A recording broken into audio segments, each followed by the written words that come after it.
ব্রিজের ওপর থেকে এভাবে পানিতে ঝাঁপিয়ে পড়ার দৃশ্য দেখে অবাক হতে পারেন যে কেউ। গোটা বিশ্ব যখন তীব্র ঠান্ডা আর কনকনে শীতে কাঁপছে, তখন এভাবে সাগরের পানিতে ডুব দেওয়ার দৃশ্য অবাক করার মতোই।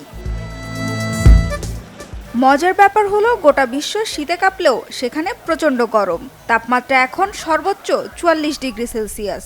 বলছি অস্ট্রেলিয়ার কথা। প্রচণ্ড গরম থেকে বাঁচতে এডলিড শহরের সমুদ্র সৈকতে ভিড় জমিয়েছে স্থানীয়রা। একই পরিস্থিতি দেশটির দক্ষিণাঞ্চলের বেশ কিছু সুইমিং পুলেও।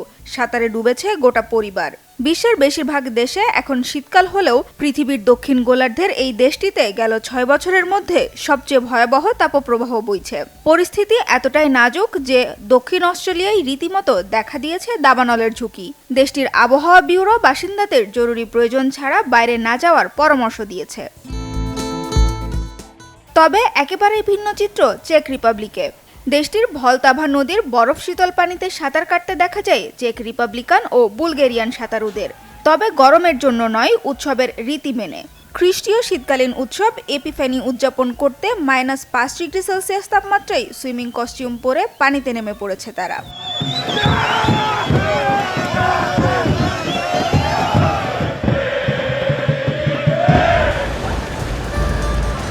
ইস্তানবুলের গোল্ডেন হর্ন নদীর মোহনায় বরফ ঠান্ডা পানিতে ডুব দিয়ে এপিফ্যানি উদযাপন করেছে অর্থোডক্স খ্রিস্টানরাও। বিভিন্ন দেশের শত শত লোক সেন্ট জর্জের প্যাট্রিয়ার্কাল চার্চে ঐতিহ্যবাহী এপিফ্যানি প্রার্থনায় অংশ নেয়। এরপর ফাদারের আশীর্বাদ নিয়ে পানিতে ঝাঁপ দেয় সাঁতারুরা।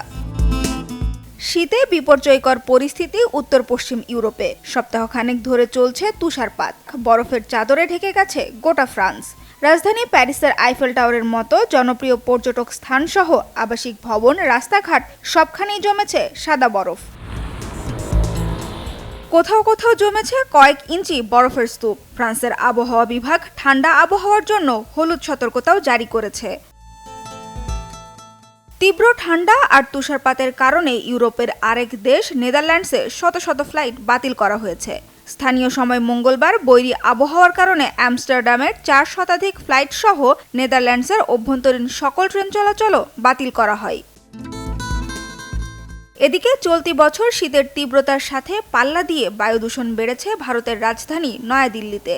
ঘন কুয়াশা ও দূষিত বায়ু মিশে শহর জুড়ে বিষাক্ত ধোঁয়া দেখা দিয়েছে।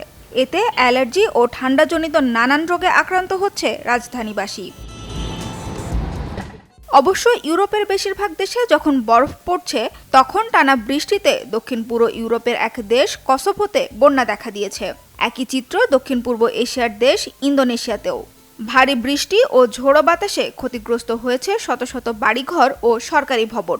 ঘটেছে হতাহতের ঘটনাও।